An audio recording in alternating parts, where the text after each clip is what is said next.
Nabuhayan nga po muli ang Los Angeles Clippers ng tsansang mag-compete sa kampyonato ngayong season dahil sa unang pagkakataon nagkaroon sila ng oportunidad na makaangat sa pang-8 pwesto sa Western Conference. Meron naman sila ngayong hawak na 3-game win streak na siyang magbibigay sa kanila ngayon ng malaking momentum. Pero ang pinakamagandang nangyari ngayon sa Clippers bukod sa panalo ay ang pinapakitang performance ngayon ni Kawhi Leonard na literal binubuhat nito ang Clippers sa nakalipas na laban sa pagiging consistent niya, averaging almost 28 points per game, 6.4 rebounds, 3.7 assists sa kanyang 50% shooting. Napakataas nito mga idol.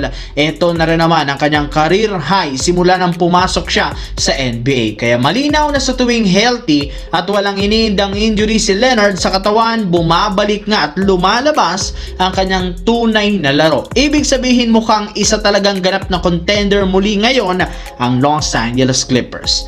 Samantala, sa ika-22nd season nga ni LeBron James, sari-saring mga record at history na naman ang nagagawa nito sa NBA na siyang ikinatutuwa ng mga fans at ikinaiinis naman ng mga haters. Sa kabila ng patuloy na paggawa ng history ni LBJ, binabatikos pa rin naman siya ng kanyang mga haters at maging ilang mga analyst.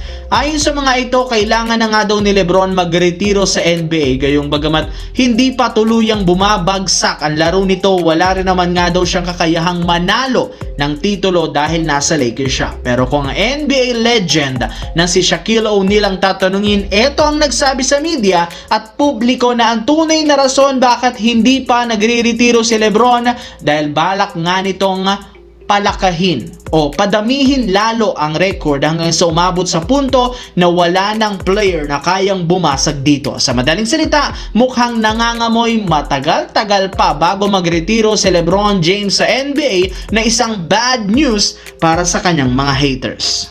Sa kabilang banda, muntikan pa nga sanang ma-upset ng New York Knicks ang laban nila kontra sa defending champions na OKC Thunder. Sadyang kinapos lamang sila sa dulo matapos silang matalo 103-100. Hindi naging sapat ang nagawa dito ni Karl Anthony Towns sa pagtatala ng 17 points, 17 rebounds. Pero pagkatapos ng laro, hindi rin naman basta-bastang natanggap ng Knicks ang kanilang pagkatalo matapos magparinig si Coach Mike Brown na sobrang hanga siya sa superstar ng OKC na si Shai Gilgeous-Alexander sa kakayahan nitong kumbinsihin ng mga referee gamit ang kanyang foul baiting.